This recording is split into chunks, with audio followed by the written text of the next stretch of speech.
Most brutal gym death. Lock in. These are the most brutal gym deaths to avoid while working out. The only one that I could think of is you dropping a fucking barbell on your neck. That's what I'm always afraid of. Doing a late night gym lift, and I'm sitting there contemplating whether or not I want to do like a 3-rep set. And on that last rep, I'm going...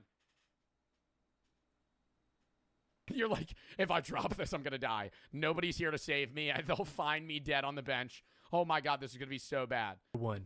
A man was running on a treadmill in a local gym in India's Saraswati Vihar. He was doing his cardio. How did he die on a treadmill? You get sucked under like the treadmill tread? Like if you got caught inside of it? For the day when he started feeling dizzy and lightheaded. So he stopped running and all of a sudden he collapsed and started convulsing. 2 other gym goers checked up on him and alerted emergency services. Medics arrived and brought him to the hospital, but sadly, he was already dead. His name was Siddharth Kumar Singh, and he was only around 20 years old, too young to die from a heart attack. Although he was routinely going to this gym, most conclusions ended up that his body was not adapted to the cardio and he pushed himself too far. Oh my God, you know that's actually one of the reasons you're not supposed to work out high. Because when you're high and you lift... I've worked out high multiple times. You don't notice. When you're high, you can't be as like aware of your body. And so that's why people always say they have the best workouts when they're high, because they're not noticing how tired they are. And there's been times where I've been high and I'm working out and I stop doing a set and I feel fine, but I sit down and my heart is literally going dun, dun, dun, dun, dun, dun, dun, dun, dun, dun, like you're like pounding. And you're just like, I feel great. So if you push yourself so far, you think you're doing something good, you can actually get to the point where it's really bad for you. Same thing with just regular cardio in general. That's why like there's targeted heart rates. If you have an Apple Watch or a Fitbit or something like that, or even you talk to a personal trainer, if you're trying to lose weight or gain VO2 max or something, there's targeted heart rates for everything. And no matter what you want to do, there's always a heart rate that's like over the point that's, you know, where it's beneficial to you. Like if you're just like full sprinting on a treadmill for an extended period of time to where you're like, if you stop, you're maybe not damaging yourself, but it's not actually causing any benefit towards you in a meaningful or efficient way if you actually worked out less hard. It was tragic, and it's important to have a gradual approach for exercising at the monitoring heart rate and hydration. Number 2. Imagine the most dangerous equipment in the gym that... I don't know if that's the most brutal gym death. Just having a heart attack on a treadmill. I think he added it because the guy was 20 years old, but I wouldn't say that's brutal. It's like, I thought brutal meant like they're going to fucking drop a dumbbell on their head. Possibly injure or kill you. You may think of bench press, a Smith machine, or a 150-pound dumbbell, right? Nah, if you die on a Smith machine, bro. Dying on a free bar is likely if you fuck up bad. If you, bro, Smith machine, oh no, I can't lift it, rack. Oh no, I can't get back up, rack. Pull the bar back, rack. There's a notch every 3 inches. If you're falling, rack, and then you're good. If you're on a barbell and you're benching though, and there's one rack that you moved up, if you're halfway up and you can't get up anymore, you don't got a spotter, you're fucked. Now, how about if I told you a treadmill? You might laugh in my face and then tell me to go to Weenie Head Juniors because of how... I'm going to say this take, and I'm not saying this is good safety advice. This is just what I do. I don't think that you should necessarily do this. You know those latches on barbells that stop the weight from sliding off? I don't put those on if I'm benching alone. Because if I put them on and I drop the weight on my fucking chest and I can't move, I'm not going to be able to get it off of me. But if I drop it on my chest, I can't move, but there's no latches, I could slide the bar to where the weight will fall off and then it'll just go thoomph, and then fall over and I'll be alive. It's safe to do it for like squats and stuff where like, you know, you could potentially maneuver it and then while you're mid lift, it falls and it hits somebody or hits yourself in the head. But if you're like bench pressing, I feel like that's a situation where if you don't have a spotter, it's not that bad. He died in Delhi, India. Saksham Pruti was at a gym on a Tuesday morning at 7:30 a.m. He decided to use a treadmill at the gym for one of his workouts. He was running and doing his usual pace when all of a sudden he collapses and falls near the machine. Other people at the scene saw him collapse and tried to rescue him, but when they touched him, they felt an electrical shock. He was taken to a hospital and was pronounced dead from electrocution. Turns out that... What?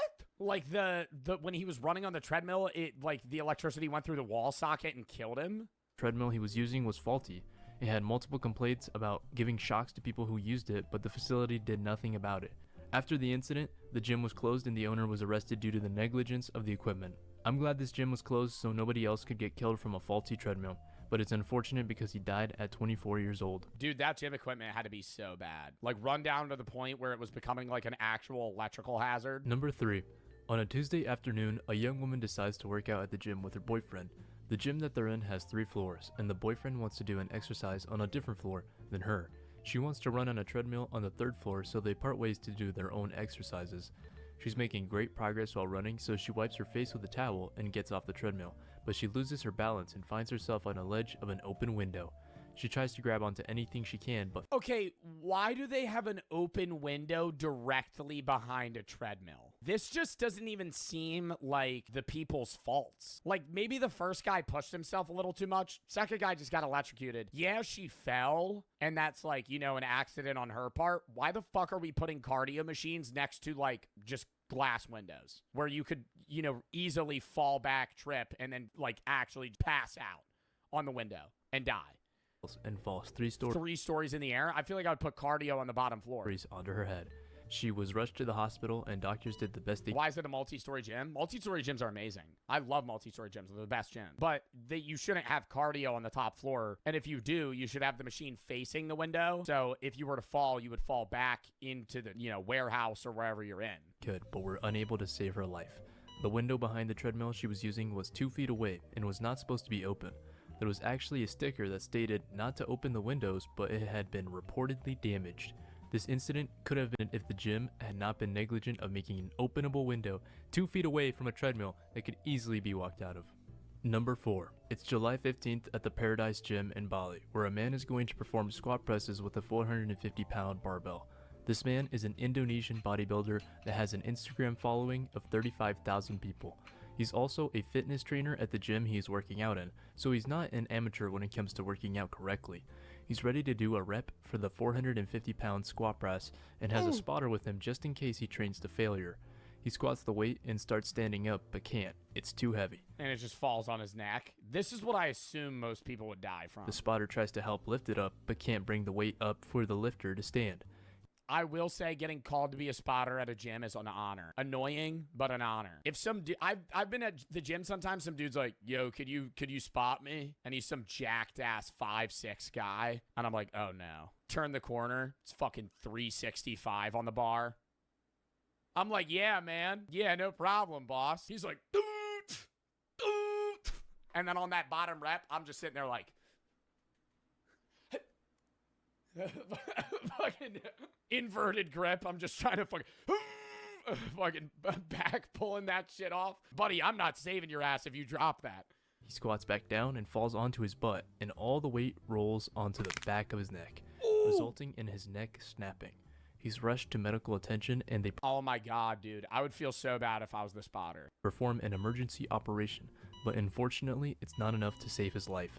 Justin Vicky died at 33 Imagine years. Larry Wheels asked you. I'm just not spotting Larry Wheels. How many pounds over, like, the limit you think you could spot someone for are you not spotting them? Like, if some guy was like, yo, can you spot me on bench? And it's 405, I'm saying I don't got that. I'm looking him in the eyes and saying, I'm too weak to pick that up if it falls on. I can't fucking bicep curl, fucking lift off 405 off a passed out man's chest. He's dying. Like, and then I'm gonna feel like an ass. I think 365, I'm gonna spot you on bench. I would spot a guy squatting like 495. I think I could pull if he's here, I think I could do a with him. I think I got him. I'd hug him in the chest, lift him up, fucking from a broken neck that fatally compressed his vital nerves, connecting his heart and lungs. For the amount of weight that Justin was squatting, it is recommended to have at least 3 spotters to safely lift from the 3 spotters? I don't know anybody that would get 3 spotters for like 405 though. Maybe 2, 1 on each side, not anybody on the back. Lifter. Or to have safety bars to prevent. Yeah, I think safety bars is the big play. If you're squatting anything over like fucking 365, you should just have bars below you in case you fall. The bar from lowering. Then you don't even need spotters, technically. You should still have one just so you don't like look like a dumbass. But it's like a safety measure where it's like, you know, if you fall back, worst case, the bar just fucking don't bounces. Away to the ground. Number 5. A man in Iowa in the United States of America is bench pressing at the gym. His name is Kyle Thompson and is a 22-year-old senior studying at Iowa State University. Oh my He God. has a spotter with him while doing his bench press routine.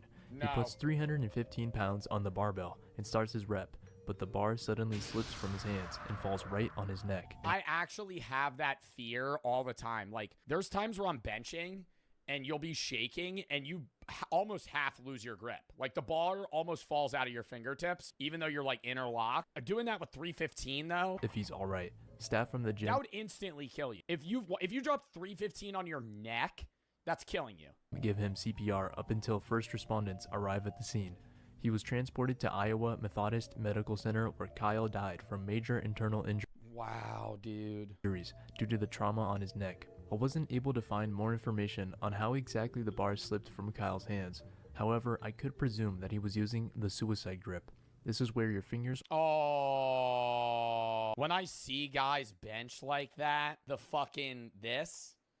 it feels better. Like, it actually feels better to bench like that.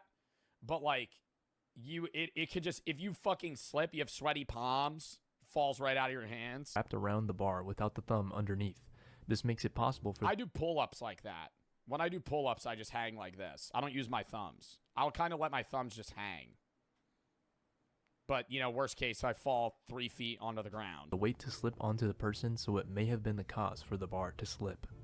Number 6. Mohammed Oh, Faraj like you have Lego hands? Yeah, I do pull-ups like I have Lego hands. is a 21-year-old Like they're permanently just stuck in a hook. Like, that's how I... university Stupid comment. gym in England. This machine makes it so the bar has a predetermined path that slides vertically and has a barbell that if it is twisted, the bar Did you hear about how Lacey fired his cameraman? No, and I don't really care. will catch itself. He begins to use the machine for his exercise He fired his cameraman for eating his food? What do you mean? Like sneaking into his fridge or something at night? Like what? He ate his food. What? He took a fry. He didn't fire his fucking cameraman for taking a fry. Lock in, bruh. machine. This machine makes it so the bar has a predetermined path that slides vertically and has a barbell that if it Smith machine's only good for shoulder press. Change my mind. Shoulder press and fucking shrugs. Incline bench press, shoulder press, and shrug. If you squat on a fucking Smith machine, you're giving yourself fucking scoliosis. You're gonna have back problems. is twisted, the bar will catch itself. Yeah. He begins to use the machine for his exercise routine, and all is Smith machine is the machine of choice for ego lifting fathers that are above the age of 45. Around 10 p.m. at night, they'll put like 500 pounds on the bar when their max bench on a free bar's at most 300. And they'll do this.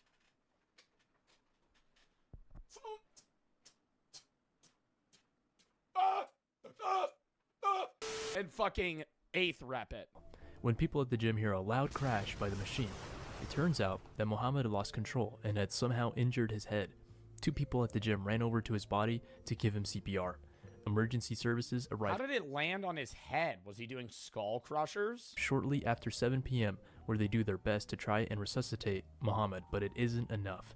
He was pronounced dead at the gym on October 16th, 2024. Wow. No official Oh my source god, that was like a year ago. says exactly how the bar ended up falling onto his head. If I were to guess, however, it would be he thought he twisted the bar on the hook and let go prematurely, leading it to fall on his head.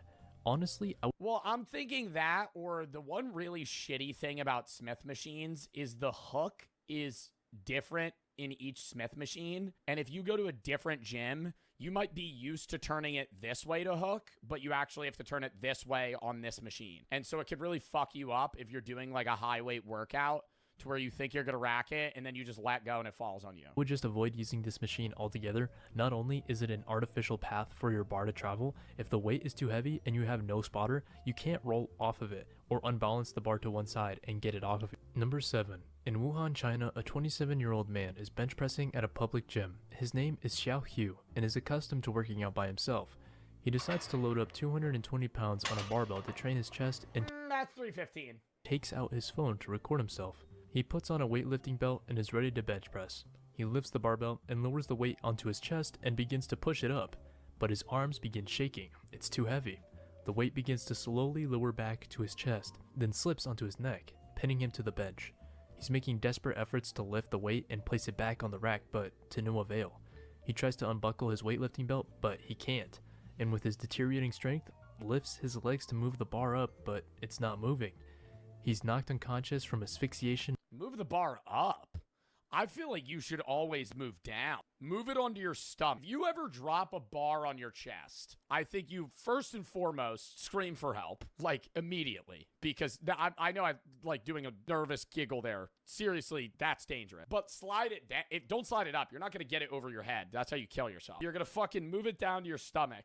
And then once it's on your stomach, you could sit up. And then you're sitting, yeah, and it might be crushing your fucking thighs or your waist or your groin, but you're not going to die. And then you could fucking stand up with it or, like, at least have some sort of wherewithal to, like, rock it back and forth. It's versus it literally just crushing your chest where you can't breathe. And no one notices Xiao up until... I had to do that once. I've had to do it, too. I've had to move a bar where, like, this was in high school, so it's been a while, but I dropped it on my chest. There was no one. And I went, like, I tried to knock it off and I couldn't. So I just literally went and slid it to my stomach and then stood up. 2.5 minutes later, 2 gym employees rush over and take the barbell off of him. Seeing his lifeless state, they take him to the hospital where he is later determined as deceased. Number 8. A 42-year-old woman is at a gym with her daughter in Mexico City. She's using a Smith machine, the same kind of machine that took Muhammad's life. However, the exercise she is performing is different, a squat press instead of a bench press with the barbell.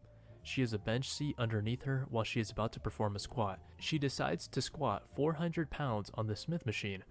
A man helps rack the weights on for her, and the daughter stands by and watches her mother about to squat the weight. She lifts the bar and twists it, letting the entire load onto her shoulders. The moment she bends her knees, she immediately falls with the weight onto the bench below, where the entire 400 pounds lands on her. See, it's very sad that she passed. I don't understand. If it falls like that, she wasn't able to do 350. If you cave, like you unrack it, the second it hits you, you just fucking fall. You've never even trained near that weight. That'd be like you just, like for somebody that's never gone to the gym, that'd be like me putting 315 on your back and just being like, hold it. Like your knees are gonna fucking buckle and you're gonna fall because you just can't even stand with it. The man and daughter immediately are shocked and try to remove the weight but fail, up until 2 other people help take the weight off of her. She is flipped on her side where she is found unalived. Number 9, August 25th. God, and the daughter watched that? 2012, at a powerlifting gym, there was a 34-year-old man named Igor Galushkin. He was a very fit and strong individual who competed in powerlifting from Russia. A powerlifting competition consists of 3 core lifts: squat, spotter, ? Squat, deadlift, and bench press, where the winner is the one who can lift the most amount of weight summed up from the 3 categories. In this case, Igor was bench pressing 400 pounds for his competition to win. However, when he was in a powerlifting meet and died, they usually have 3 spotters on you at those meets. They have 1 on each side and 1 behind. Almost successfully lifted the barbell, his hands suddenly slipped off the bar, and the weight fell onto his chest. The spotters were stunned and immediately took the weight off of him. Igor drank water and covered his face with his hands, having felt such terrible pain. He felt his condition getting worse from his chest it probably crushed his ribcage area and was soon taken to the hospital. It had turned out that he had ripped his diaphragm and crushed his ribs from the 400-pound barbell. Medics did the best they could. However, Igor later died from a cardiac concussion.